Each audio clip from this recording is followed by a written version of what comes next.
You're listening to the ESO Network, your station for all things geek.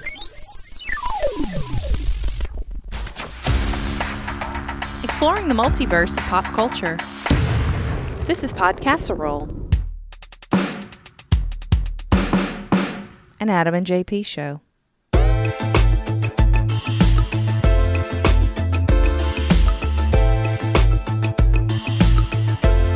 Hey, it's Podcasserole. I'm Jay Patrick. That's Adam.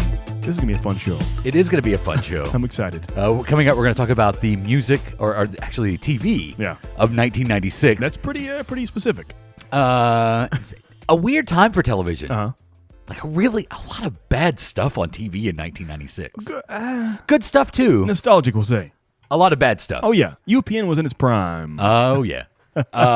Before we start the show officially, a little leftover from our last episode. Right, we're still having fun with that. A Podcasserole. We had mentioned, we were talking about these commercials that they used to run for record collections, tape collections. The classic, like scrolling artists, scrolling song names. The one they're playing is highlighted. You know those. Cool Rock, Freedom Rock were some of them. Going down south. And then we actually found one for a collection I actually have. I think I still have the tape somewhere. You still have that? It was called Instrumental Magic. Yeah.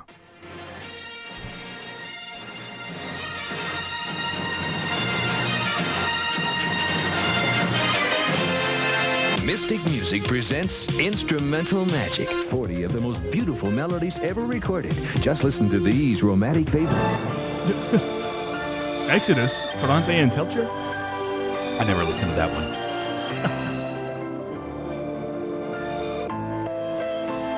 A theme from Love Story, Henry Mancini. I might have enjoyed that in my youth.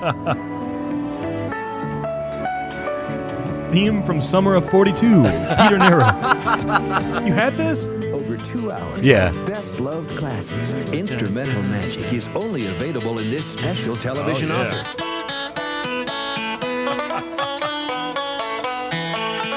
Of course, the dueling banjos. Oh, yeah. There we go. I think that's the one that sold me. Yeah. Oh, the good, the bad, and the ugly. Yep. Chariots of Fire. Yeah.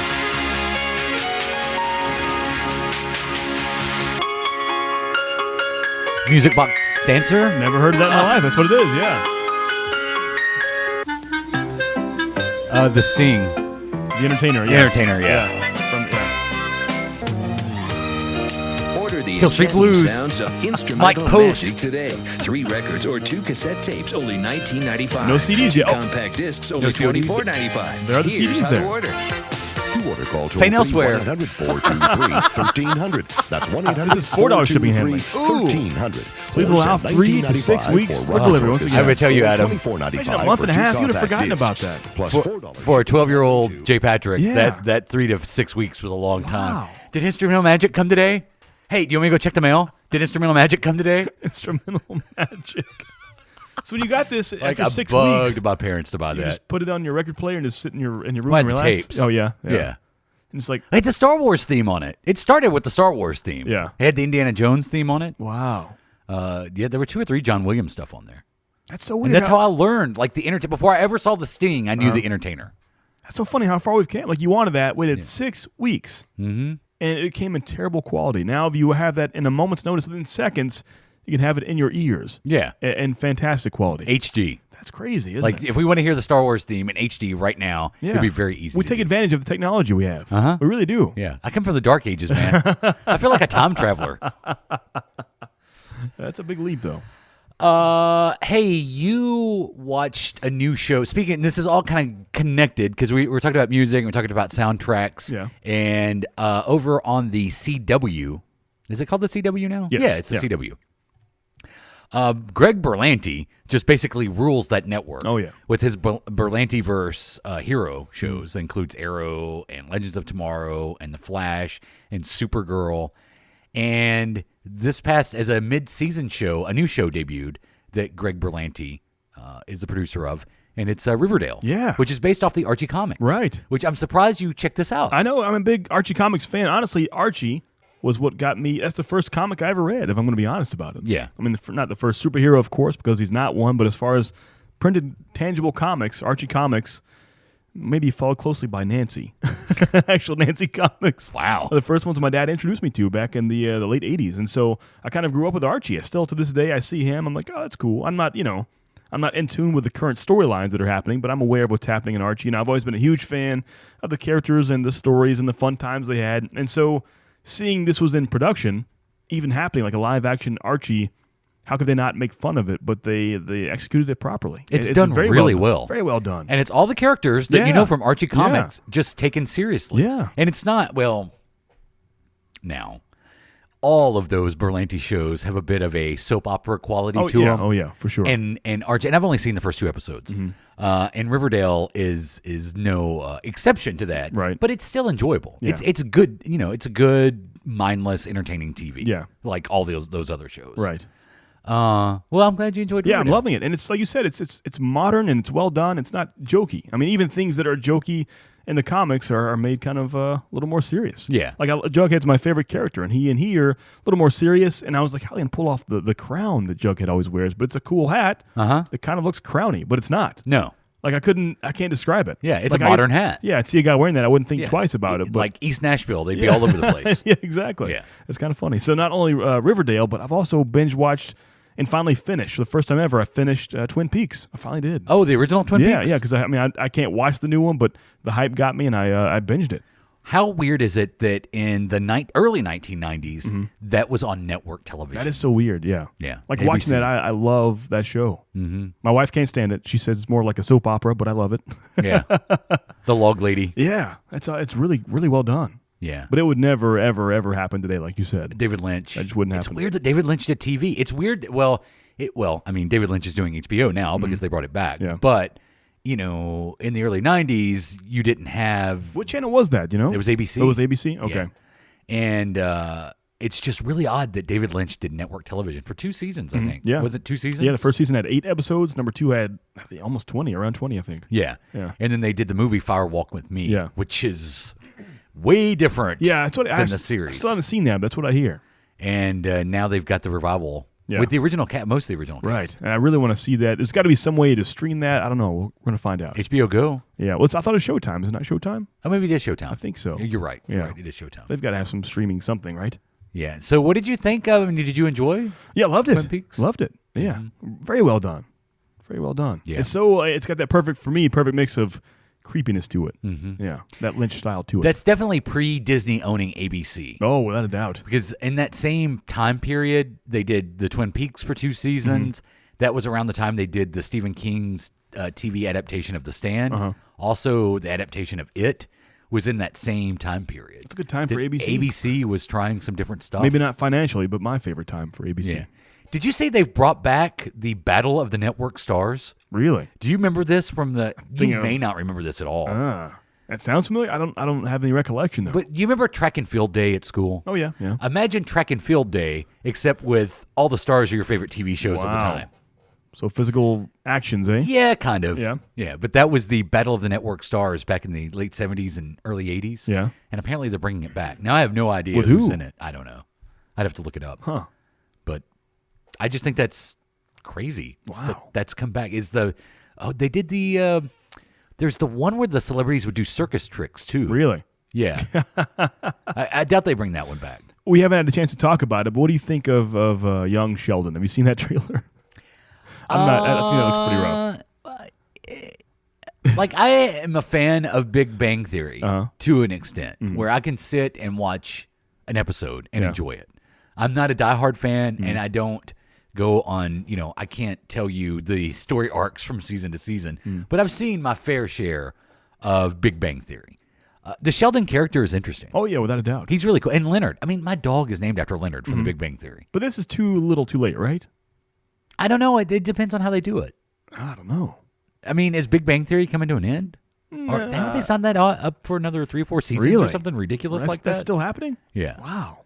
Huh. It's still a highly watched show That's crazy. by an older crowd. And it's so different that, yeah, it's just not even a sitcom. It's one of those like Malcolm in the Middle coming of age stories with no actual audience interaction. It's not in front of a studio audience. Just a different. I think little bit different. I don't know. It's gonna work. Yeah. Because it will work for that CBS audience, which I mean CBS is the most viewed network on television. Has it ever happened in the history of TV where a spinoff of a sitcom is one of those not in front of a studio audience shows? Has that ever happened? I was trying to think of that, and I can't think of a spinoff of a sitcom that was not a sitcom. Frasier. Oh, you mean that it wasn't a comedy? Yeah, it's not like it's not like a in front of a live studio audience sitcom. It's more of a like it was done like a drama. Yeah, like hey, this is a sitcom, but now we're going to spin off this drama. Yeah, and I guess Young Sheldon still may be a comedy, but it's not like a sitcom in front of a live crowd with a canned laughter. And that adds a lot to it, or takes away. It depends how you see it. Because I think that's how Frasier was. It wasn't. I don't think it was in front of a live studio audience. Well, they had the canned laughter and made you seem as if they were. I can think of one. Which how did that method even start? Oh, MASH. Was MASH one? MASH was a comedy. Well, a dark comedy. Yeah. But it had the laugh track. Yeah. And then they spun off Trapper. Did MASH have a laugh track? John Trapper. Yeah. Really? Yeah. Wow. It's been a long time since I've seen an episode of MASH. So when John Trapper left the 4077 and that actor left the show, CBS decided to take that same character with a different actor and set it in modern time. Wow. Which at that time was the 80s. And it was Trapper John MD. Weird. So John Trapper, and that was a drama. That was like a medical drama. So Trapper John MD was a spinoff of MASH. It was the same character, just 20 years later. 30 years later. And MASH had a laugh track. 40 years later. That's crazy to me. That's really weird. Yeah. I don't see that show as having a laugh track. Yeah. When did that method start? That's a terrible idea. The laugh track? We accept it, and we kind of come to just wait for it. That first time that happened had to be a terrible idea. I know. But then how groundbreaking the comedies were when they decided to go the documentary style with no laugh track. Right, yeah. And like The Office or Parks and Rec. And it still worked. I mean, it worked. Because they have some cuts of sitcoms like a Seinfeld or Friends on YouTube without the laugh track, and it's awkward as hell. Really? It really is. But Seinfeld was in front of a live audience, right? They still can laugh. I mean, it was still, laughter. The laugh happened. I guess regardless, the laughter was there. So they made sure. Or the audio, yeah. I guess with the laugh, they went in, like, did an audio edit of the laugh. I don't know. I'm not sure. Maybe it's a different track. They had the mic crowd and the actual stage mic, I guess. Yeah. But they go in and have those cuts of no laugh track or laugh, whatever, natural laugh. It's pretty awkward to watch. And I know Friends went through the same. All the big comedies go through it, like when they're performed in front of a live audience, and one of the characters starts to be a breakout. Yeah. When that character enters for that episode, it's this long applause. And that happens on Seinfeld a lot. You can watch the episodes. Like, I think they would have to edit at some point. I think they actually would go in and redo it so the applause wouldn't be as great. But watch when Kramer started to like become one of our country's favorite characters of all time.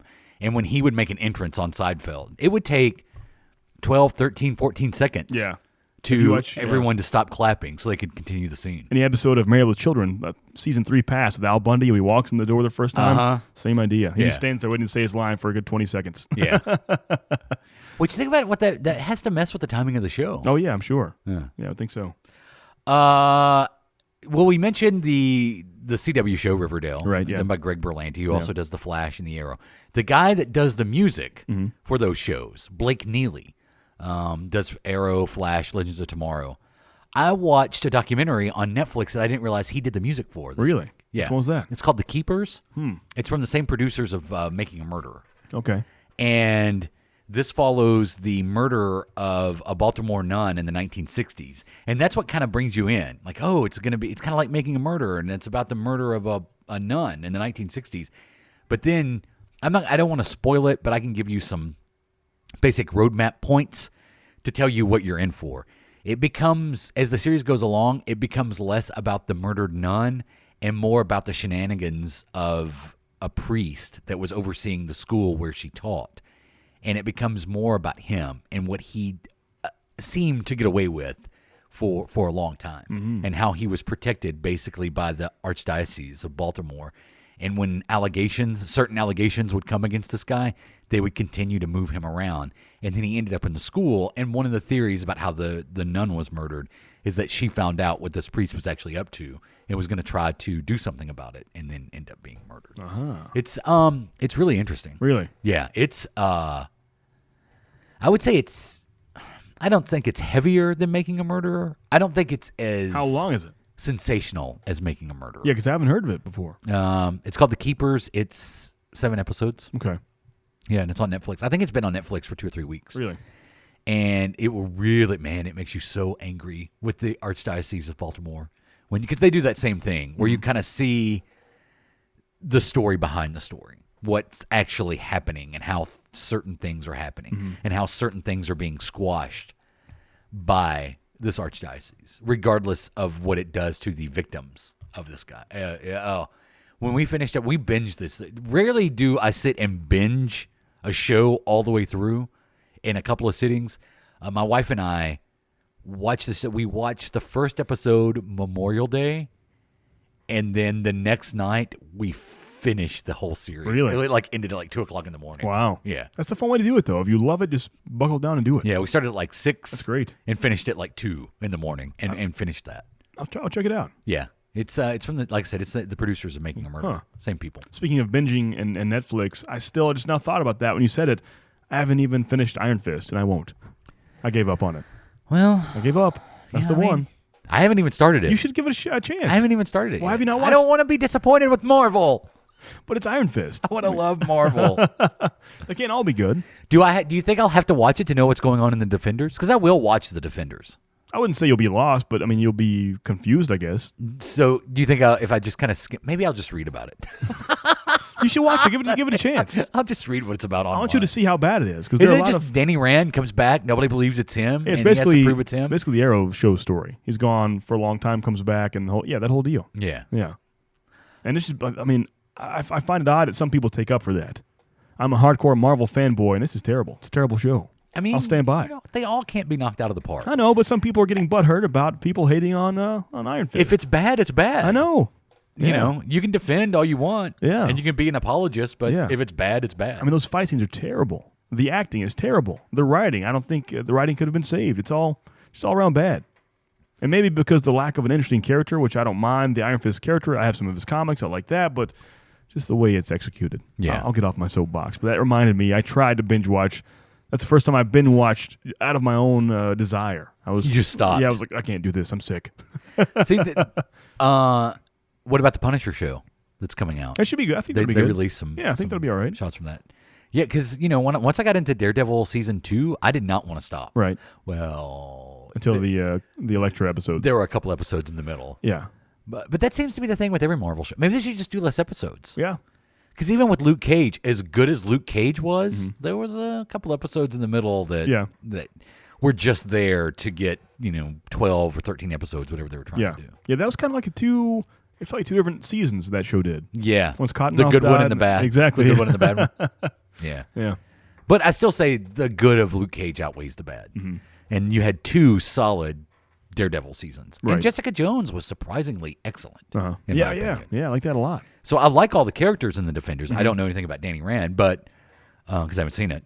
But I like all the characters in the Defenders. Before we record next week, please just give me the first episode. That's the first one? Like 50 minutes of How your about life. this? Uh-huh. I'll watch 4 episodes. Oh, yeah. If I like it, I'll continue. Ah. If I don't, how many did you watch before you stopped? I think I was in the middle of 6, and I'm like, I'm out. Really? Yeah, I think, yeah. Because everybody was like, "Oh, you got to make it to 9 after." Well, there's only like 13, Yeah, right? Yeah, so, yeah. So What happens? I'm kind of like you, and I'm like, you just got to get through the first season.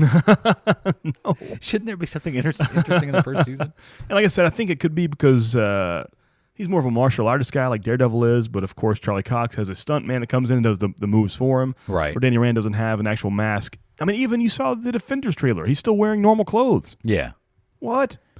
And I guess to try to make up for it, they've said in season 2, Iron Fist will get his suit. Why? I don't think that's going to make that much better. No. Not much at all. Maybe it makes the fight scenes better because they could have an actual martial artist. Oh, maybe. That's what I'm saying. Yeah. Maybe that's what they could do. It's possible. Maybe that's why they're bringing the suit in. But you can tell they try to speed things up. It's sped up. Like the visuals are. No. Yeah. Because he himself can't do it that fast. They're slowly moved methods, and they speed it up. Oh, wow. What is this guy from? The actual actor? Like, Yeah. I've never seen him Was he before. on Game of Thrones I'm or sure, something like that? I'm sure something before. I've just never seen him myself. Yeah. And it seems like a fake beard he has, like Triple H and the Chaperone. No. Yeah, I'm telling you, check it out. Maybe Remember not. Triple H's fake beard and the Chaperone? Oh, yeah. Yeah, go watch the Chaperone. I think it's still on Netflix. Triple H who can grow a fantastic beard. has a fake beard in the beginning of the movie. It's like he's talking on the phone in the prison. It's flopping around his mouth. Who wants to go road tripping? The chaperona. It's like a new Chef Boyardee mix.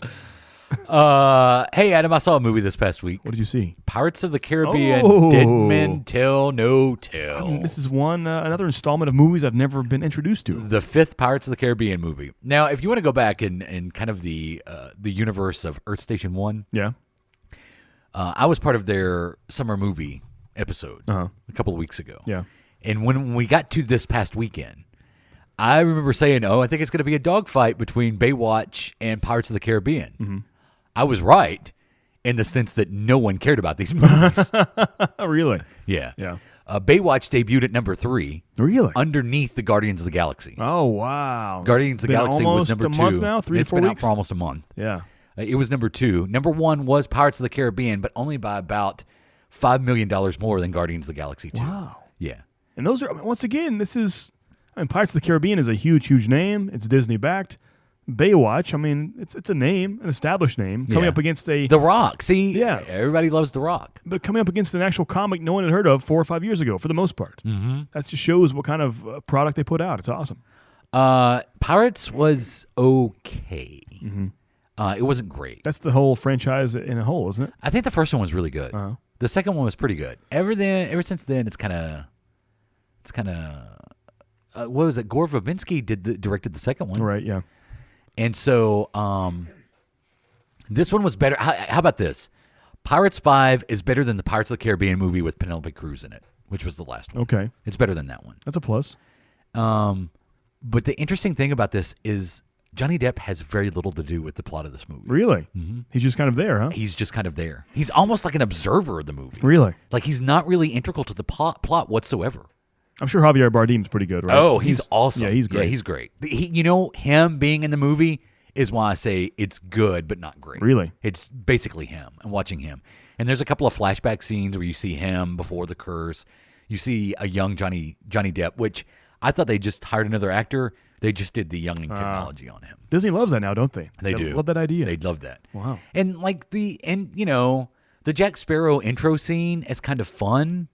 And it's fun to see all the characters that you know from the other movies in a new adventure, I guess, like Barbossa and stuff like that. But at the end of it, I was just like, wow. Really? It could have been a lot shorter. Is that the final installment, you think?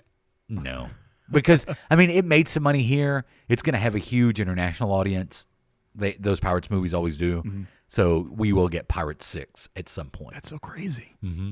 I feel like, is that a new thing where every single movie has multiple installments? I can't think of... I know in the 80s you had your horror slasher movies did that, but for the most part, most things didn't do that. Maybe some action movies, I guess, but I feel like that's a newer thing. Yeah, because it's guaranteed money. I feel like that's what they want to make now. They don't want to make it like we talked about a couple of weeks ago, Edgar Wright's Baby Driver. Yeah. I saw a trailer before Pirates. Oh, that looks great. But it won't make the money. It won't make the money. And so it'll be a movie they put out there. It'll make $10-15 million. And it'll find its audience on, home viewing. And but it's not going to be a summer huge blockbuster like they wanted Pirates to be. But like you said, I think it's financially backed more so than The Heart. I'm kind of not practicing what I preach here because my favorite franchise is the Rocky franchise. We have pretty much 6, if you want to say 7 installments in that. But they're never, I wouldn't say they were blockbusters. They didn't keep making those because they were money bombs. I think they made those because they wanted to, really. You think they were huge money hits? Of course, Rocky 1 was a... I think 4 was definitely made to be a huge movie. Really? I think 4 suffers from sequelitis the most of any of those. And 5 almost feels like a money grab. Yeah. But I think once you got to the 6th, Rocky Balboa, I think that's back to trying to tell a really good Rocky story, and Creed is just on a whole different level. Right, yeah. I don't think they made Creed like, this is going to be huge in theaters. Of course, profit is a thing for them, but I don't think they saw that happening. Yeah. And I don't think it did, to be honest, sadly. But Rocky 4 feels the most Hollywood of any of those Rocky movies. Yeah, it's true. It's the Even most his hair, corporate. it's all nicely encoiffed. Uh-huh. That's a word. Yeah. So I'm thinking about this. We're about to be on number 9 of Fast and the Furious, right? Right. I was thinking a few days. I was running, listening to Collection Connection. They're talking about Fast and the Furious, the installments on there. And I can't think of any other movie that's had that many installments to it. If we're on number 9 coming up soon, Can you think of any movie franchise that has not? Well, Star Trek. does it have that many? Yeah. If you want to count all the Star Trek Yeah, movies I guess- as the Star Trek franchise. I guess you're right. Star Trek has That's the one. Yeah. And if we're But counting, even that's not a continuous story with the same cast. that's true. If we're counting slashers, if you want to count all those included, I mean, Friday the 13th is around 12 now, including Freddy versus Jason and the remake. Because we have Jason X followed by Freddy versus Jason followed by the remake. That's 12. We'll have non-Star Wars saga films. That's true. Yeah. That's true. Yeah, Star Wars may at the end of it all beat it. Yeah. Huh. Could be. Who'd have thought? I just thought 9 was a high number. I heard that. I'm like, wow, that's pretty large. But in seeing, and I mentioned this to my wife when we were leaving the theater, it was like when I looked back at like the posters that were, of now playing, and I said, we just watched a Pirates of the Caribbean movie. There's a poster for an Alien movie. Beauty and the Beast is still playing. It's like I said, we are literally going to see the same movies over and over and over again. And Alien Covenant, like, nobody cared about that movie either. That's good. This pleases me. I hate the Alien movies. I've heard even like the hardcore fans don't like. I mean, they could be just naysayers, but I think they don't like the new stuff. Well, I never saw Prometheus. Me either. No. But I want to. And I want to see Alien Covenant, too. Because I enjoy the Alien. I hear you have to see Prometheus for Covenant to make sense. Really? Just a heads up. And the little prologue that they released online, too. Oh, right? yeah. Where they actually introduce the crew and stuff. Yeah. But in watching the Pirates movie and knowing that the Fast and the Furious movies have been so successful for so long, and I saw Tokyo Drift, maybe. Ooh, that's it? I saw the first one. Maybe I saw Tokyo Drift, parts of it. That's all I've ever seen of the Fast and Furious. But clearly there's an audience. But I wonder has the quality decreased along the way for the Fast and the Furious movies as they have for the Pirates movies? I think, I'm not saying I like them more, but I think just from afar, from what I've seen, I feel like they've increased the quality. Really? I mean, I saw the first one myself, and that was really like two guys racing street cars. Yeah. It was about street racing and hiding from the cops and underground crime. And now you see stuff, I mean, they're going across the world and diving out of planes and glaciers and frozen lakes and tanks. And I guess in that regard, that's what the crowd wants. And in that idea, the actual quality has went up. Yeah. I guess it's all about the stunts in those movies. Oh, yeah, right? yeah. It's not about the story. Right. It's like, I'll be what can honest, cool. I want to watch those movies. Not for a good story. I just want to see what that intrigues me. Some of those trailers, like, wow, looks pretty crazy. It's like why Transformers fans keep going back to the Transformers movies. It's clearly not for the story. Right, yeah. They just like seeing the Transformers on screen transforming. I think they'd be the first to admit that and tell you that. Yeah. You know? Because so. I couldn't even tell you the plot of that last Transformers movie. Oh, And no. I went to the theater to see it. I haven't seen the past few. I've lost count. The one with Mark Wahlberg in it? Yeah. I won't do it. You thought about it. But I thought about it. But I can't tell you the plot of that movie. I don't know. I don't remember. I remember there's Transformers and Mark Wahlberg and his daughter. That's all I remember. And Anthony Hopkins is apparently in this new one. Oh, yeah. We're going to go see Wonder Woman tonight. Well, okay. So I next- go tomorrow, so I'm excited. On the day that we record this, we're going to go see Wonder Woman tonight. Okay. So I'll let you know. Yeah, let us know. My expectations have gone up. Really? I'll be honest with you. You know how we try to like blow out the expectations for Yeah. these DC movies? But just seeing the positive reaction pretty much across the board for this is something no DC movie has had. I hope it happens. But like I said, this has to be a 9 or above to even make me have a shimmer of hope. I haven't looked at it, but I know it was around the 96, 97% Really? on Rotten Tomatoes. And if you go and look at like Man of Steel and Batman v Superman, they're not that high. The critics hated those movies, but for some reason they love Wonder Woman. Tread on some thin ice here. Do you think people are kind of afraid? I'm going to sound bad here. I'm walking on eggshells. Do you think the reviewers and the critics are afraid to say negative about it being such a strong movement for the female community? Does that make sense? No, because if I were a professional reviewer, I'd be like, oh man, I can't really give this like a 6 because they'll come after me. Yeah, but no, because Ghostbusters last summer That's true. only got around 70, 73. Yeah. But then again, the pro Ghostbusters people at first said it was stupid because it was sexism. Yeah. Even though they said, I don't know, it's a fine line. I don't want to cross that threshold. But I'm just saying, I think me personally, I would be afraid to say I didn't like it in fear of people saying I'm a sexist because it's Wonder Woman. Yeah, in the reviews I've read, Even though Batman v Superman sucked. except for Wonder Woman. Yeah, that's true. That's true. I will always say, Batfleck was a highlight of that movie, and Wonder Woman was a highlight of that movie. At least her theme song. Because she looks like Wonder Woman. little bony, but I'll take it. You think so? Yeah, I mean, I'm not a huge fan of the character. Don't know so much about it, but visually, a little more muscle, a little more meat. Yeah. That's all I'm asking. Give me like a Beth Phoenix. But everything a lot of the reviews not everything, but a lot of the reviews that I've read about Wonder Woman that are non-spoiler. And you know what I like about going to see this movie? I have no idea what the plot's going to be. Oh, yeah, same here. I mean, I know it's Wonder Woman, and I know, Yeah. she's on the island, and Chris Pine shows up, but that's the Wonder Woman story. Yeah. I don't know anything past that. I don't know who the villain is. I don't know what it's about. I have no clue. But a lot of the reviews that I've read from critics that I tend to lean towards their opinion, say Chris Pine, you will be surprised at how much you like Chris Pine in this movie. Really? Some even say he steals the movie. Nice. So that doesn't seem to be a non-sexist review That's good. of Wonder Woman. Yeah. But I don't know. I'll let you know next week. And Yeah. we'll let you know next week. Yeah, for sure. Maybe we'll do, if we both enjoy it and we think we can do a 20, 25 minutes on it, Yeah. maybe we'll do an exclusive Patreon review of Wonder Woman. Even better if one loves it, one doesn't. That is always better. That is always better. We'll see, though. Coming up, we're going to do TV in the year 1996, but something that we haven't done in a couple of weeks, and it's been piling up, and I want to do a couple of these, is the SOBOTW.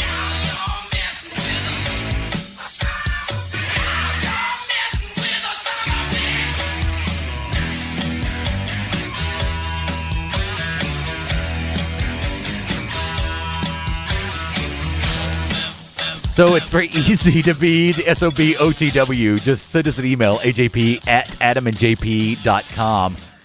That's what Samantha did. And she has a question for us, Adam. Give it to me. You ready? I'm always ready. Samantha says, this is one of those hypothetical situations that we love so much. You meet a person who has never seen a movie or TV show. Okay? Right, yeah. So apparently someone who's lived in a hole their entire life. Not a specific, just any show or They've movie. never seen a movie or a TV show. Wow, okay. What shows do you recommend they see first? Wow. What 4 movies? I don't know why she's specific on the movies and not the shows. What 4 movies do you tell them to watch? Wow. This takes a lot of thinking here. Yeah. So 1 show, 4 movies. Well, it just says shows. Holy moly. Okay. And how old is this person?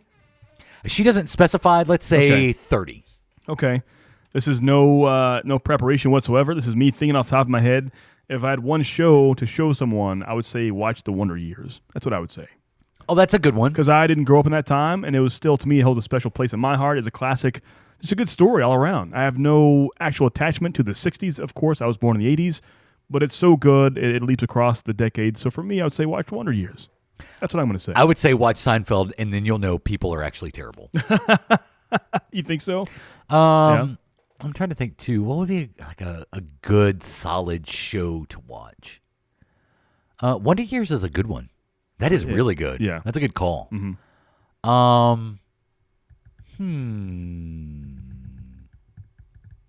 I don't know. You don't know? Watch Game of Thrones.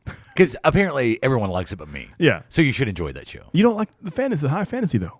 No, I enjoyed Westworld, but that's more science fiction. Yeah, it's not high. Yeah, he's some orcs and elves and things like that. Some armor, knights. You know what I'm going to say? The Twilight Zone. The original Twilight Zone. It's a good because call. if you want to see fantastic storytelling week to week, watch the original Twilight Zone. And what's great with the anthology stuff, if you don't like it, just wait until the next episode. Yeah. Much better, much different. Yeah. Forget the fact that it's in black and white. Yeah. And just watch Good call. many seasons of the original Twilight Zone. I agree with that. As far as movies. Man. I don't know. You have to ask what the person likes. Do they like horror movies? I guess you have to Well, get they've one never of each. seen a movie. They don't know. Wow, that's tricky. Not only are you going to introduce them to the idea of a movie, Yeah. you're basically going to build their taste in movies. So I would say, based on that, you have Pennsylvania 65000. you have to give them something visually appetizing. Eternal Sunshine of the Spotless Mind. Strong. I think even it's not so visual, but I think a Fight Club is a story anyone can get into. I think so. Male or female. I think that's a good you're going to twist. scare them. They've never seen a movie. Yeah, you think Fight Club is too much at first? I don't know. Okay, I'm sticking by Eternal Sunshine of the Spotless Mind. I'll stick with that. Uh-huh. I don't know, man. It's a tough one. What else you give them? I don't know what their religious preferences are. Do they want a Christmas movie? A horror movie? What the religious preferences Yeah, are. well, if they're like a hardcore, a pagan, they don't want to see a Christmas movie.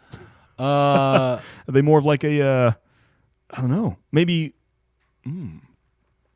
Charlie and the Chocolate Factory would be a good one. Visually That's appetizing. a good one. It's so fun. If you had to think of a movie that maybe I know. like defines what a movie is, The like first- good story. The first one I showed them is The Wizard of Oz. That's what I showed them first off. That's a good call. It gives you the introduction to the black and white film, and the feel of it later on. Yeah. Once the color kicks in, we're going with Wizard of Oz first off. Right. First movie. Followed up by, I don't know, what do you think's next? I mean, If it's Star me- Wars. If it's me, they're getting a Rocky movie somewhere. There. Yeah, Star Wars keeps jumping to my head Okay, because yeah, that's that's like huge. great Yeah. movie adventure. Those are my four. I'm going to give them Wizard of Oz, followed by Rocky, followed by Episode 4, followed by Eternal Sunshine of the Spotless Mind. That's my... So no Charlie and the Chocolate Factory. Nah, I think that's too... Yeah. They may not like that. Okay. I think those are four pretty good representations of different kinds of cinema, and they would like at least one of those. Right. And I think those are four all very well-made movies. Because movie at its best is just fantastic storytelling. But I think if someone had never seen a show or a movie and I show them Episode 4, A New Hope, they'll be extremely confused. So I may have to take that one out. If they've never seen anything and their first visual they see is it says Episode 4 and they're reading this scroll, like, what the hell is going on? Well, they got to realize they've never seen a movie. So I know. they got to cut us some slack. Like, how are you 30 and never seen a movie or TV show? But the first movie they ever saw, one of the first movies, is Episode 4? And not to pick on Samantha, but so can they go online? Are they exposed to the internet? No. They're, no. It doesn't seem like if they've never seen a movie or a TV show, they've ever been online. They've been Amish their whole life with no electricity. So they can't look online. This is like The Village. Yeah, they should watch that as well. Oh, they should watch that. Could be too close to home. Oh, that would be a great movie for them to watch. Yeah. You don't know what this technology is. Right. Here you see you've been living a lie. Yeah. They've been redirecting the planes over your village. So start off with The Village and then go into movies that show how bad technology can be. You're going to go there, give some Lawnmower Man, some Johnny Mnemonic, some iRobot. I'm definitely going with The Village. That's a good pick. That is a good, yeah. Yeah. Because you want to introduce them to something that maybe they can relate to. Yeah, a little bit of horror mixed in there. It's a little bit of scariness. But in the end, you find out it's not real. That's what's cool about that movie. The first 2/3 is a horror movie. Yeah. And you realize that was for no reason. I love that movie. It's my favorite M. Night Shyamalan by far. I think because it's a near perfect story told on film, and you're going to say I have a bias, but I actually am picking it because I think it's a near perfect story on film, is Back to the Future. The original Back to the Future. Yeah. Which once again, kind of, technology's not so bad, see? Right. In the past where you come from, and you didn't have these things. Yeah. So maybe that, not Lawnmower Man. How about that? Okay, yeah. A New Hope. Mm-hmm. You think A New Hope? I love Star Wars, but Yeah. as someone who's never seen cinema whatsoever, I think just a scroll of Episode 4 will throw them off. But you got to pick something like something Spielbergian. Yeah. What about E.T.? Yeah. But we're not huge fans of the movie, so why spoon that on someone else? Right. Jurassic Park. I'm showing them Jurassic That Park. could be fun. Yeah, I'm showing them Jurassic Park. That's going to be the first movie we watch. You think so? If they're still around for that, then Yeah. we'll show them The Village. What about The Wizard of Oz? The Wizard of Oz, I think that's the best pick so far. Yeah. I think that's a good one. Mm-hmm. I think that's really good. Did I do 4? The Village, You did a lot. Jurassic Park, Okay, The Village is in there. A New Hope, and Back to the Future. There you go. There's my 4. There you go. Pin drop. We got one more to get to. We do, yeah. Let's see. We have Brian from South Carolina.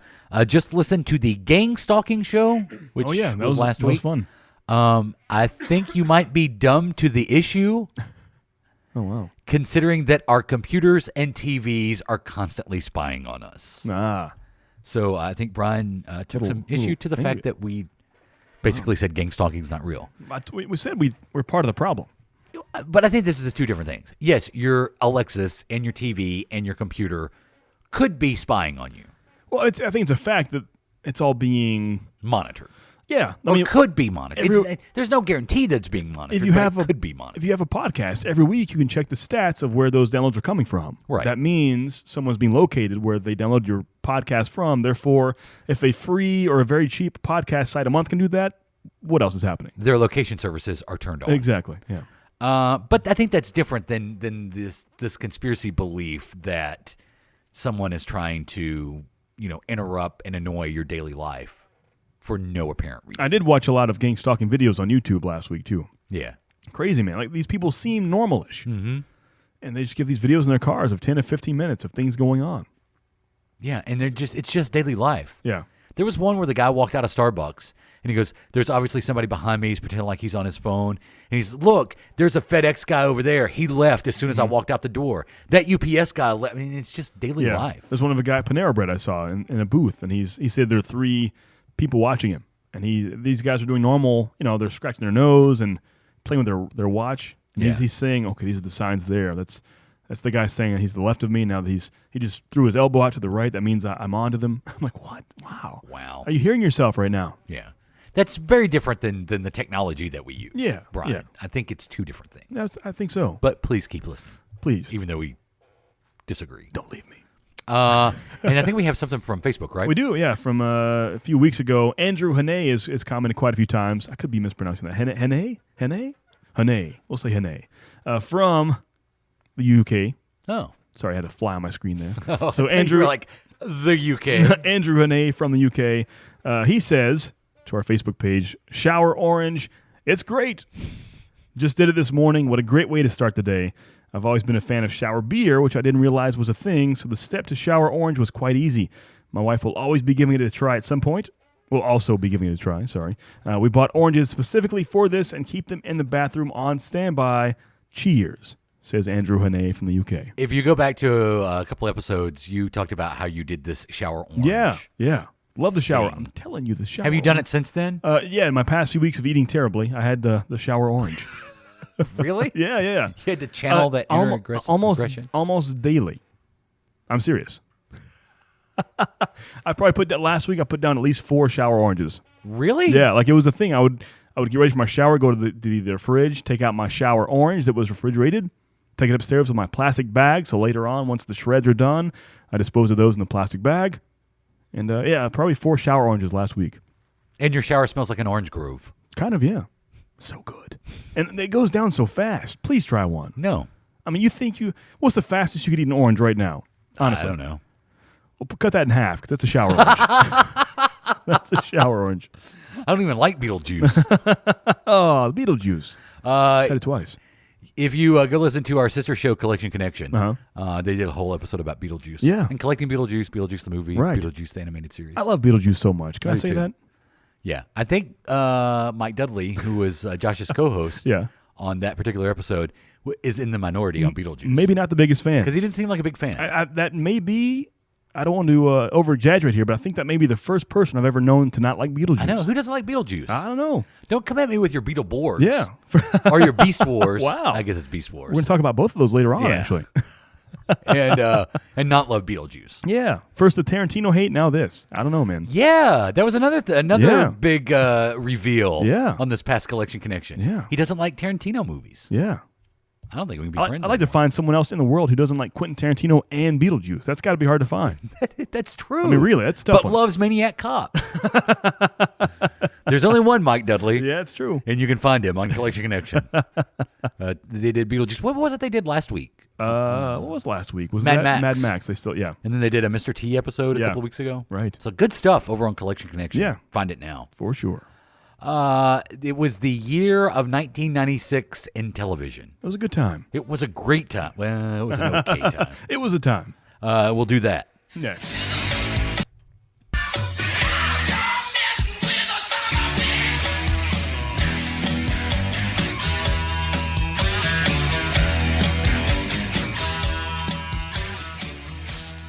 Hey everyone, venture into the pop culture cosmos today, where you'll hear our conversations on different topics within the world of movies, TV, video games, comic books, technology, board gaming, and more. You'll also get a taste of some of our other shows within the cosmos as well. So come on and join us each week as we delve into the pop culture cosmos.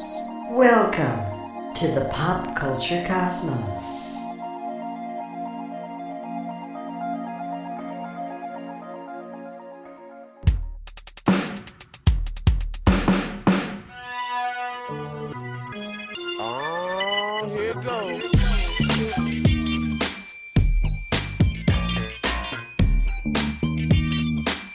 Kenan and Kel, one of the shows that actually debuted in the year 1996. Oh, yeah. Over on Nickelodeon. Oh, here it goes. Probably, what do you think that's like the heyday for the original Nick programming? Yeah, I'd say, yeah. That late 90s, early 2000s? Yeah, that was, I do believe so. A lot of good shows back then, but Kenan and Kel stands out to this day. Yeah. I mean, an SNL alumni, still kicking it, going strong because of the That's show. true. Yeah. Yeah, he's still on there. Yeah. And more often than not, the best part of Saturday Night Oh, yeah, Live. without a doubt. We're going to examine the year in 1996 in television. And looking through this, what are some of the surprises that you found when you were 20 years away, 20 plus years ago? Yeah. We were both watching TV then. Right. So what are some of the surprising things about 1996 television? When you in a broad way to speak of it, just the advancement in technology for the most part. Do you want to kind of go into it? The things? Sure. Let's do it. So, we kind of talked about it off mic, but Dish Network debuted in 1996. Dishman from the new Dish Network, bringing Americans everywhere better TV. So, Riverboat Bill, what would you say if I offered you America's top 40 TV channels for just $19.99 a month? That sounds great. What if I told you that included a digital picture and CD quality sound? Does that make it a better deal for you? That sounds great. And sweetens the ride, doesn't it? It does. Make your propeller spin. It had things before that, like the big contact style thing, with our first contact with what was it? Contact with Jodie Foster. What was that movie called? Contact. I think it was Contact. Yeah. Yeah. So when I think of those old, rusty black or gray metal satellite dishes in people's backyards, Dish Network kind of stopped that era and brought the new stuff in. Yeah, and I kind of, obviously it's easier to have. I mean, we have satellite television today. I mean, we have DirecTV. Uh-huh. So those are the two big ones, right? Dish or DirecTV? Dish or Direct, yeah. So in 95, 96, we had one called Prime Star. Do you remember Prime Star? Prime Star. Yeah, that was the first small dish I ever saw was Prime Star. Yeah. I don't know what happened to Prime Star, but yeah, Dish is in 96. And you're absolutely right. But I think, and now it's like cable where you buy packages where you get all of this stuff. But in the wild, wild west of satellite TV, when you're talking about the contact dishes out in the backyard in the late 80s, early 90s. We had one of those. I don't know how it worked. You could get anything. But if it rained, not so much. True. But if you knew where to point your satellite, and you knew what satellite to pick, you would actually have to go in the backyard and turn it around. Yeah. You could get, early feeds of wrestling. Like, say, when the WWE was feeding out their network shows or their syndicated shows to their syndicators midweek, you could watch Superstars on Wednesday. Because that's when they would send it out to their syndicators. You could catch just random feeds from networks of different things. Yeah. And now it's and this was the beginning of it, 1996, when Dish Network, and it says on Wikipedia that it started as EchoStar. Ah, okay. Not necessarily, and then became Dish Network. So I'm going to look up the Prime Star technology later on. I'm curious. I bet it was absorbed by Dish or DirecTV. You think so? Yeah. Yeah. And now it's very much like cable. It's exactly like cable, where you're buying packages and you can't get anything other than what you can't go out and switch your dish around and try to pick up, NBC West Coast or something like that. So another big thing in TV in 1996, and this is a big deal, was the trial for O.J. Simpson began. The O.J. Simpson murder trial began in 1996. And dude, that changed TV forever. I mean, it basically legitimized court TV. CNN headline news was just kind of, no one really paid attention to it until headline news was covering the trial, around the clock, streaming it live or showing it live. And a lot of reality-based television came from the reception of the O.J. Simpson trial that began in 1996. It was historic. We watched that in school in the 6th grade that year. We watched the live read of the actual the trial itself. Yeah. Crazy. The USA Cartoon Express airs for the last time on USA Network. That was sad. That was sad. That was sad. Animal Planet and Discovery Civilization launched. I guess Discovery Civilization would become... I think Discovery Science? Discovery Science. Yeah. I think you're right. ESPN News, a sports news channel from ESPN debuts. See, this is the mid-90s. You're starting to get, this is almost the cable boom. Yeah. Where they're just creating new cable networks. Yeah, no, speaking of sports, 96 is the year that the glowing puck technology came out. Do you remember that? Scientists at Fox Sports Laboratories are working on new technology. You won't believe your eyes. On January 20th, you will witness the biggest technological breakthrough in the history of sports. miss the premiere at the NHL All-Star Game. Catch hockey's brightest stars Saturday, 8 Eastern, 5 Pacific on Fox. I was talking to my wife about this the other day Me when we too. were watching the Predators lose. Exact same here, and she had no idea what I was talking about. And I looked it up, and it went from 1996 to 1998. For that little small time there, Fox Sports had the rights to NHL games, and they had this. I mean, they have like actual pictures of how they made these things. I thought it was somehow a normal puck, and they just followed it somehow like they do with. I wasn't sure what happened, but it was a totally different puck with actual wired insides that would pick up infrared signals from the camera itself. Isn't that weird? So imagine like so they were playing with the puck designed just to do that. Totally different puck. Wow. And yeah. So imagine like playing baseball to track it. Out of 100 years, you've had this baseball, but now you're playing with a brand new baseball that tried to feel and act the same way, but had electronics inside. Isn't that crazy? You know what I enjoyed about that? I mean, that was, if you're like old style television, that made sense. Yeah. Now with HD, we don't need it. No. Because we can see the puck. And it's to this day, it's still kind of tough, but back then, you couldn't see it at all. Right. You just kind of guessed where the guys were going. Yeah, exactly. Exactly. Yeah. And the glowing puck technology helped. Yeah. Look Watch that a up. hockey game. Go look at those pictures. It's crazy to see like a broken down puck with wires inside. So did the NHL basically say we don't want to use, we want to use a real hockey puck? Pretty much. I mean, I think it was I think Fox didn't have the following they thought they would, and the hockey went elsewhere. Yeah. Yeah. Oh, but yeah, that's funny that we were both, because when we were watching the Preds played the Penguins the other night, we were talking about the glowing puck. Yeah, same here. I thought it was around a lot longer than 2 years. Me too. I really did. I kind of forgot when it faded away, but it was. I know for sure 96, and I think in 98 it went away. And we were talking about HDTV, and basically HDTV, you can see everything. Yeah.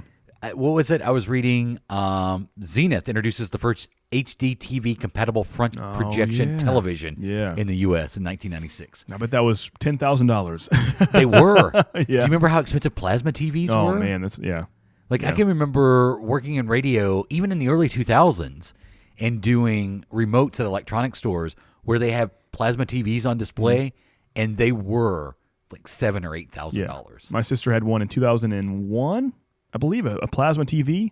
And this sounds stupid, and I could be wrong here, but I'm almost positive after time went on, it was almost like a plasma fuel would run out of the TV, and she had to hire a technician to come in and refuel it, refill it with something. They called it plasma. It had to be something else, but a technician would come in and like refill her plasma TV. What? How often did you have to have that done? It was not once every year or two, maybe. Really? But, yeah. I remember it happening. Like an actual person, she came in and they refilled her plasma TV. Because we've had a plasma TV since 2008. Same here. I think it's a different technology now. Oh, okay. The one I have, I've had since 2011, and no problems whatsoever. Oh, yours is a plasma? Yeah, it's plasma. I didn't know your TV was plasma. Yeah. I think it's so hot. Yeah. It's basically like having a heater in the And they room. kind of get some burns. They go away, but if you watch a show on network TV for a while, and that peacock is there for a little bit afterwards. Yeah. Have the CNN logo burned in the TV. I think now that's why they move them. Think so? I think they try to keep as much moving in the graphics as possible. Yeah. To prevent that. But I look into the old refillable plasma TVs. It sounds like a weird story, but I'm sure she told me that. It's got to be 97, 98 was the first time I saw an HD TV for the first time. And they were like, oh, yeah, this is going to be the way of the future. Okay. Do you remember how big of a deal that was? Oh, yeah. When that happened, that doesn't seem like that was long ago. But almost 20 years, yeah. Almost 20 years ago. When they announced that they were going to, even local TV stations were going to get away from... No, it hasn't been that long. Because WWE has only been in HD since 2008. Yeah. So about 10 years ago. But the first TVs came out before that. The first HD TVs. But when they decided that they were going to go away from the antenna FM transmissions and go with HD transmissions. Yeah. And that was a huge deal. It was a big swap over. Even like the gaming world did that. 2006 when the Xbox 360 comes out, 2005-ish, they came out with those HDMI or those HD components. HDMI wasn't a big deal yet, but it was a big deal. It was fun. So what were some of the shows that a young Adam was watching? Man. So how old were you? Would have been 9? 12. 12. Yeah, 96. Yeah. This is embarrassing, but every single day when I came home from school, I would come in, grab a snack, slam it down in front of the TV, and watch the Rosie O'Donnell show. Did you have your little koosh balls that Yeah, John McDean and DLT. Yeah. And she had her Tom Cruise crush, which we know later on was a facade. That's true, But I don't know why. At the time, in 1996, it wasn't yet cool to hate Rosie O'Donnell. Now it's a thing, like, she's stupid, we hate her. But now America loved Rosie O'Donnell. Oh, yeah, in the mid-90s, yeah. Yeah, in the mid-90s. Yeah. Well, once again, you think in Trump's America, people would love her again because he hates her so much. But Her popularity is still down. Is she on what's that show? She was on a View or a Talk or a Soup or a Crunch or a Bite or something. The something. Bite. Yeah, the something. But I used to daily love and watch the Rosie O'Donnell show. I'll admit it. It's embarrassing, but I did it. Let's see. I did not watch Rosie O'Donnell. By the on a way, regular me basis. saying that first off does not mean that's my favorite program in '96. I want to get that out of the way. Right. But it's just something that you watched in '96. Yeah. I'm going to mention a show here that, since you're wearing their shirt, you have to be a certain fan of this segment of the population, wrestling fans, that you may remember WWF Livewire debuting on the USA Network. Hey, want to take another call? Take another phone call. Nick from Massachusetts, you're on with Stone Cold Steve Austin. All right, Stone Cold, I'd like to know why you're so arrogant towards everybody in the WWF and you think you're better than everyone when you've never won a title. Also, what's up with that Stone Cold 316 saying? I've never won a title because everybody you've got here with a belt is scared to look me in the eyes and say, yeah, Stone Cold, I'll give you a shot. I was just going to point out that you did win the King of the Ring and obviously proved yourself in that matchup. Yeah. That's right. I have an email here through AOL.com. They want to know, since all the King of the Rings, Owen Hart won the King of the Ring, he received the title shot. Mabel won King of the Ring, he received the title shot. Bret Hart won King of the Ring, he received the title shot. They want to know, where is your title shot? Because of all the politics, all the political BS, everything that always goes wrong in Stone Cold's career, because everybody's afraid of This him. was kind of a unique show. It was. It was not your normal wrestling show where it was. Now, was it actually live? They presented it as an actual live show. I think it started live and then they went to taping it. They had maybe a toll-free, or at least ask your parents for permission first phone number at the bottom, 1-800 number. You call in and talk to usually a Kevin Kelly or someone of the sort on the actual TV, and you'd ask them questions of live questions of wrestlers or wrestling storylines. And with Livewire, they would take these phone calls and talk to you. It was a weird thing. That never really happens before or since. I'm not sure what they thought about that. Yeah, because at the time, in the WCW organization was really starting to come up. So I know the first few episodes of Livewire, regardless who was hosting, and people would call in and ask about like the New World Order. Do you think the NWO is going to come and invade the WWF? And that was a fun experiment. Yeah, it was different. And then they went when they went to their kind of web-based stuff. You remember Bite This? Oh yeah. Because this was right on the edge of the Attitude Era. So it was about to happen. Things were changing up. When I saw Ken Kennedy on Bite This, I knew. I was like, he's going to be the next huge superstar. He was for 3 months. Right? Yeah, I still have his figure. Yeah, you do. Next to Triple H's of all people. You have 2 wrestlers in the box on your wall, and it's Triple H, one of the best of all time, and Mr. Kennedy. Who had the most potential. He had a lot of potential. Yeah. Just didn't know how to use it.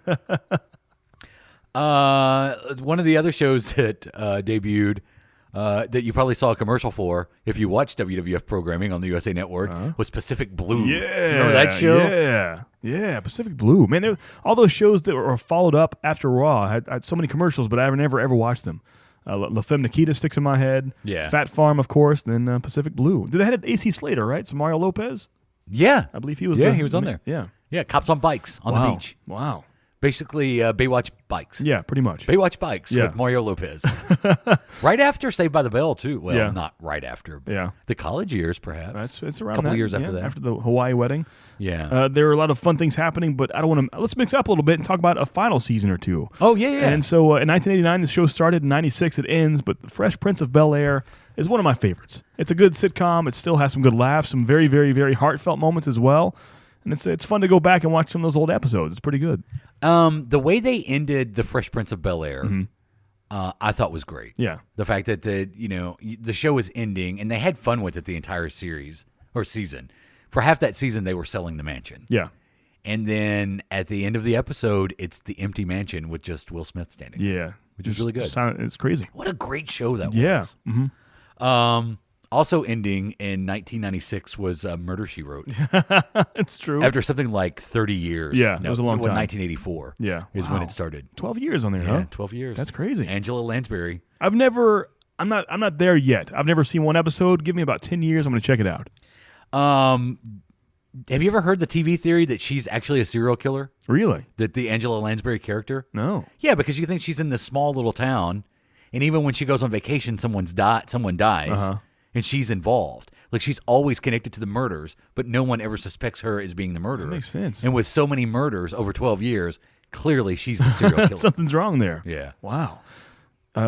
Shows that ended as well. Let's stick with that. How about in the late 80s and mid-80s, the Teenage Mutant Ninja Turtles cartoon happens?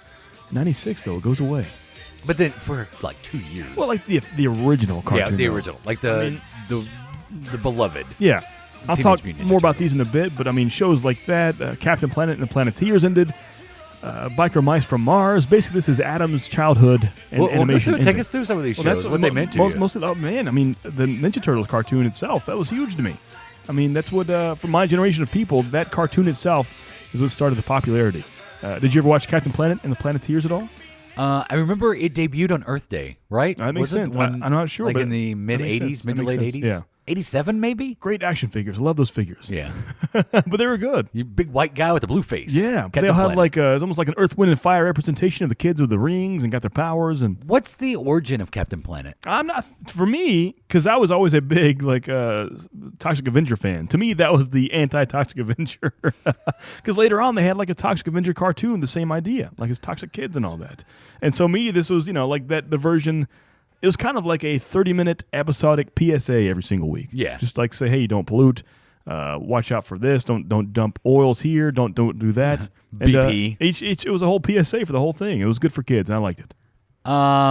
Were you sad that VR Troopers ended its 2-year run in 1996? I was kind of sad about that, but I was even more excited. Because that would have been one of those shows you watched every afternoon, right? Exactly. That was in the same vein as a Power Rangers. Yeah. And so that ends, but also that year, Big Bad Beetleborgs premieres. That's excited.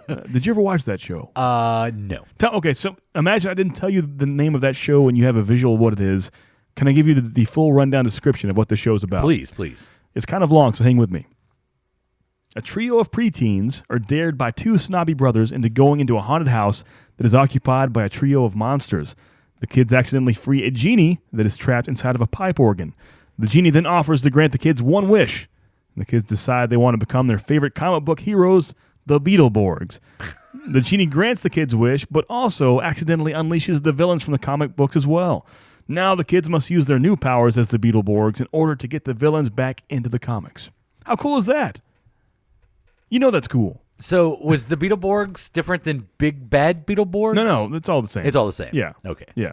Beetleborgs. But it's the same idea as the Power Rangers. They throw their beetles up and transform. VR Troopers. Big Bad Beetleborgs. Beast Wars. Yeah. Oh, you threw the Beast Wars in there? Beast Wars debuted in 1996. You're gonna have some hate coming your way. What? You're throwing Beast Wars and Big Bad Beetleborgs together? Big Bad Beetle Beast Wars.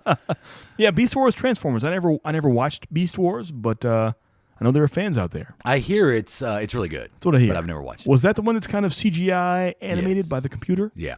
Mm-hmm. By the computer, you say? They're using that newfangled computer. I want to say in 1996, we were probably in the heyday of TGIF. Is that fair to say? I would say, yeah.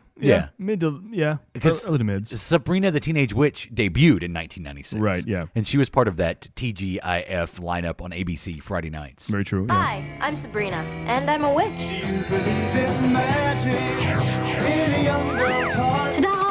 Clarissa's Melissa Joan Hart is now casting her spell in Sabrina the Teenage Witch. In the show, I talk to a cat. It's me, Salem the cat. A book. Surprise! But at least I don't talk to walls like Clarissa did. Cool. Coming up next, it's Salem the cat. All right, Sabrina the Teenage Witch. I'm ready for my close-up. Some of the shows were existing, like Full House. Yeah. Full House probably only went a couple of seasons past 96, right? Yeah, probably not too much longer. Or maybe it ended in 96. No. I I'd say thought it 98-ish or so, yeah. But then there was a show that debuted in 1996, and this is a very interesting and kind of controversial to talk about now. Long running. I would say one of the shows I know where you're going that established the NBC Thursday dominance. Maybe I don't know where you're going. Of the 1980s. Yeah, you do. Of the 1980s and through the 90s was the original Cosby Show. Okay, yeah. With starring Bill Cosby and Felicia Rashad as the Huxtables. And then in 1996 on CBS, they try to recapture the magic. With just the title Cosby. Not Right. the Huxtable characters aren't returning. Claire and Cliff stayed at home. but the new characters played once again as husband and wife by Felicia Rashad and Bill Cosby. And it was just called Cosby. Explain this to me. I have no recollection of this happening, and how long did it last? What was it about? Do you remember? I think it was only a season. Wow. And they just basically played like grandparent types. Weird. And yeah. What an odd thing to they do were that. just this was but you got to remember, this follows, what was it, 95? 94, 95. At 94.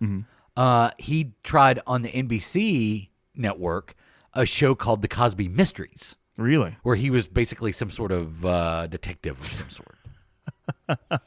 Who loved Jell-O pudding pops and slipping you a roofie.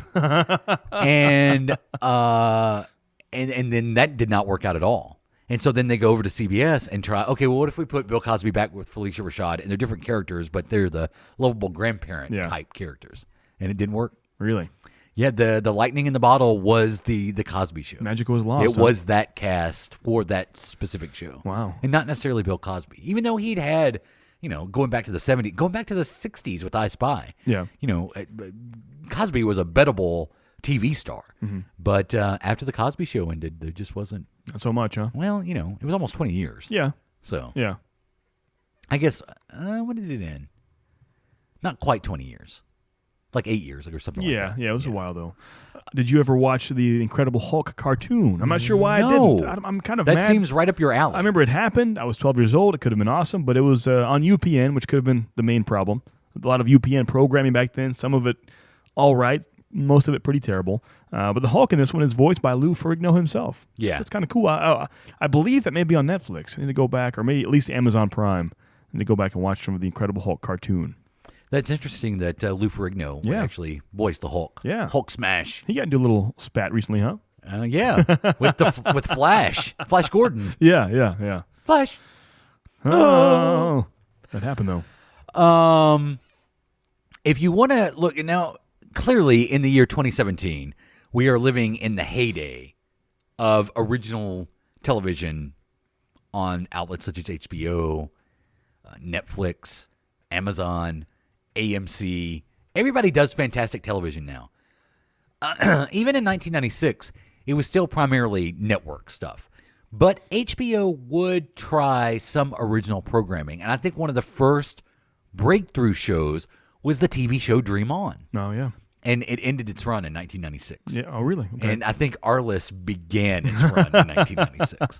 Wow. So you kind of see, if you want to look where the, that original premium cable programming started, I think it started with Dream On. That's one of the first shows I can remember. Agreed, yeah. On premium cable. Also on HBO that year, a series came to an end I love so much, and they tried to bring it back later on in the 2000s. Didn't work out so well, but the Tales from the Crypt ended in 1996, that year as well. The Tick ended in 1996. That did. Which I think was one of the greatest animated series of the 90s. Yeah. But it was only on for like 3 seasons. Speaking of great animated series, Rocko's Modern Life ends in 1996. Oh, so sad about that. Once again, my childhood is done. Here's the death nail to your childhood. Beginning in 1989, ending in 1996, Rescue 911. Oh, yeah. With William Shatner. So these great shows end, but 1996 and going on until this day, shows like Judge Judy premiere. Mm-hmm. Man, I'm a Wapner guy for life, so Judge Judy doesn't do it for me. Wapner for life. Now, something happened in 1996, and I think when we did our Power Rangers show, you talked about this, that the original Mighty Morphin Power Rangers ends in 1996. Right. But they debuted the Power Rangers Zeo. Yeah. And that kind of began every year it's a new version of the Power Rangers. Because before that, it was pretty much 3 seasons, like you said, of the Mighty Morphin Power Rangers. And the first time is when we have the new ones. And it kind of lost me there. Once again, my childhood is ending, man. My cartoons go away. The Power Rangers aren't Mighty Morphin anymore. What is going on? Judge Judy's on TV. What's happening? What's some of the shows that have been around for a while that you continued to watch in 1996? Did you ever watch Friends? Not too much. So I was Seinfeld. looking at the timelines here, and so of course The Simpsons are still on in 96. I would say, if I had to guess, around their prime in 96, because this is the year right before South Park comes out. Right. I'm not saying those are competition, but I think most people that like South Park may have gotten their start with The Simpsons. And so I would say 1996 would be the prime of the Simpsons time. Isn't that weird? Like, in my eyes, the prime of a show that's still on was 22 years ago? No, or 21 years ago? But what's interesting is... But it had no real competition. You know, I mean, Simpsons was its own thing. In college in 1996, I was watching the reruns of the earlier... I mean, the reruns of the earlier seasons were already in syndication. Oh, yeah. So every afternoon, you could watch The Simpsons. 21 years ago, it was having reruns. Wow. And it's still on. Yeah. That's crazy to me. But so is Raw every Monday night. Yeah. Yeah. That's crazy to me. Was watching Seinfeld. And this is when you get to that 95, 96, 97 era where Seinfeld is just a juggernaut hit. And NBC is having so much success with Friends within the first 2 seasons, because I think Friends debuted in 94. Here's where you start to get like the clone shows start to come around, like Suddenly Susan and The Single Guy and... Two Guys, a Girl. Yeah, those kind of shows. Yeah. Oh, yeah. Two Guys, a Girl, and a Pizza Place. Yeah. Over on ABC was the late 90s. I don't think it was 96, but it was definitely Same in idea. that same era. Yeah. Of trying to... Of like, early mid-20s, happy-go-lucky people, that guys and girls can live together and not have a relationship, and it's just all free love, man. It's like the new hippies. Yeah, exactly. Don't forget, 96, the O'Reilly Factor premiered. Don't forget about that. And then it ended in 2017. You had a good run, O'Reilly. Yeah, it's a good show. It does not last The Simpsons, though. And looking at this, dude, now, I am not familiar with the TV show Dumb and Dumber. But they had I know they had a cartoon. Was it an actual live action show? Was it a TV show? Animated? For a while there was a Mask cartoon, there was an Ace Ventura cartoon, and Dumb and Dumber cartoon. Wow. I remember on Saturday mornings you had that Jim Carrey block. Wow, and he did the voice for none of them. No, not at all. Yeah. Also, a great show, and I think I don't know if it's groundbreaking, but it was certainly entertaining. It was different. How about that? Third Rock from the Sun. Oh yeah, that was good. That was ahead of its time, I would say. Moesha debuts on the UPN, and this is really the birth of UPN. Yeah.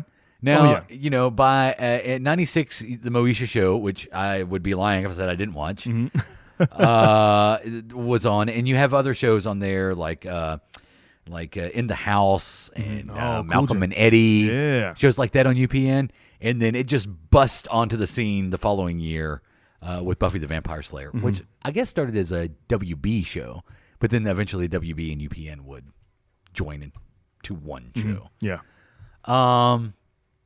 Any other 1996 TV memories? The premiere of Pop-Up Video was the year of 96. No. Yeah, I didn't see that. Yeah, I was looking that up. Yeah, so I kind of wish there was somewhere to watch. I know it would be impossible with music rights and licenses, but I would like to go back and watch some old Pop-Up Video. They still show it on VH1. Really? Are you serious? Yeah, like early in the morning. I didn't know VH1 was still a thing. You can still watch episodes. Like I'll be flipping through and I'll see Pop-Up Video. I'm like, really? What else is on music video or VH1 besides? I mean, they can't have music videos Basketball anymore. Wives. Really, it's that kind of stuff. Yeah, and like celebrity reality kind of things, stuff like that. Wow. Yeah. Huh. Yeah. And VH1 Storytellers debuted in 1996 as well, yeah. which I think was a pretty strong music show. I miss those music-centric TV shows. Like Storytellers, like Pop-Up Video, like Unplugged, that we saw on VH1 and MTV through the 90s. Yeah. When they actually cared about doing music programming. Yeah. Actually, it was important. The art was important. Right. And probably the most important era of my sister's life happened in 1996, and that's the beginning of the 25 Days of Christmas special on the Family Channel. Oh, wow. That was the first year that was shown. Debuted? Yeah. So is the Family Channel still around? Well, now it's... Because I think of Hallmark, but isn't Family Channel still its own thing? Because it was like a Christian-based and Christian-owned channel for a while, and I have memories of shows on there. But I feel like has Hallmark bought that or take? I need to look it up. I'm not sure. Well, the Hallmark Channel is still a thing, right? Yeah. But is the Family Channel? The Family Channel was bought by Disney when Disney bought ABC, and it became ABC Family Channel. Is that ABC? Then just ABC Family.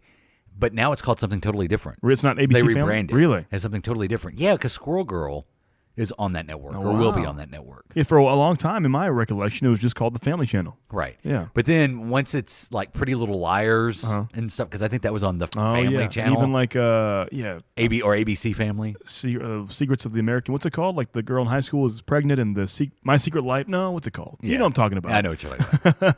I think Secret Life of the American Teenager. I think that's what it's called. Secret Life of Pets. Yeah, that's it. Secret Wife of Pets. Oh, yeah, there we go.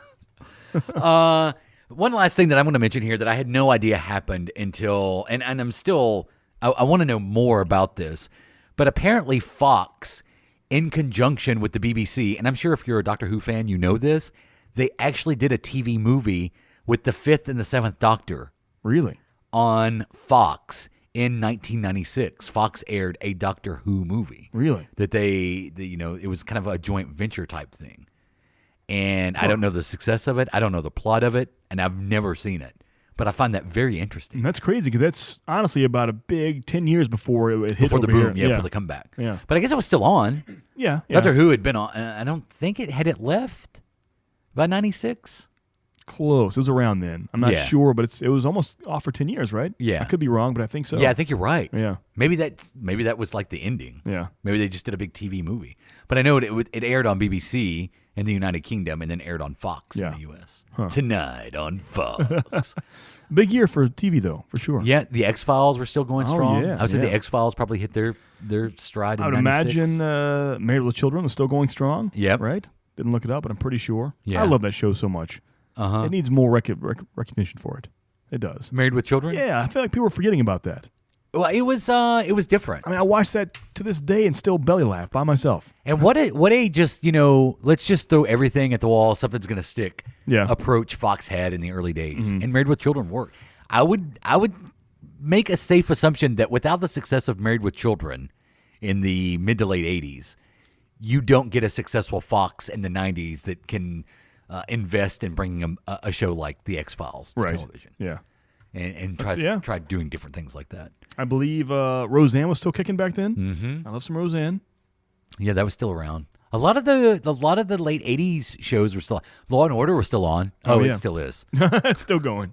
But the original Law and Order was still on. Yeah. In 1996. Was ER still a thing back then? ER was probably hitting its prime because it had come around in 94. Mm-hmm. I think 96 is when they showed one of their most. I could be wrong. This is right off the top of my head. But I think one of the most famous episodes of ER ever aired in 1996. Really? And it had to do with George Clooney's character. Mm-hmm. And basically, it was a show that centered around him. And it's he has to rescue a kid from this flooded drain. And this kind of introspective episode about that character. I forget his character's name. Yeah. But the George Clooney character on ER. This was kind of the beginning stages of Cartoon Network being a big deal. Mm-hmm. Right before Johnny Bravo came out, but Dexter's Laboratory comes out in 1996. Space Ghost Coast to Coast had to be on in 96. Yeah. Because I think I remember watching Space Ghost in 96. Yeah. Which is one of my favorite things ever from Cartoon Network. Really? Yeah. It's Space Ghost Coast to Coast. And Brack. When did Adult Swim start? Was that Show. 2000s? It might have been. Yeah. Because there was a long time I really felt like Adult Swim and Cartoon Network had basically become the MTV of today. Yeah, for sure. It had like a very much like a liquid television feel to it at the end there. Yeah. Or to the current days. Yeah. And Adult Swim is still on from 8 p.m. until 6 a.m. I didn't know it was that big of a block. It starts at 8. Yeah. I didn't know that was 10 because now they hours. had to do primetime programming on Adult Swim. Yeah. Launched September 2nd, 2001. Wow. Adult Swim. Yeah, Adult Swim. Yeah. But the Cartoon Network was around. Oh, right, yeah. When did Space Ghost come on? Let's check that. Space Ghost Coast to Coast. Because that is definitely one of my... That began in 1994 until 2008. Yeah. Yeah. And he was... Because I think I remember watching Space Ghost in 1996. Yeah. Wow. Now, when you pull up you can pull up and see what shows are on. Uh-huh. If you just enter 1996 into Google. Right, yeah. 1996 TV. Spin City. Mm-hmm. Nash Bridges. Oh, wow. Seventh Heaven.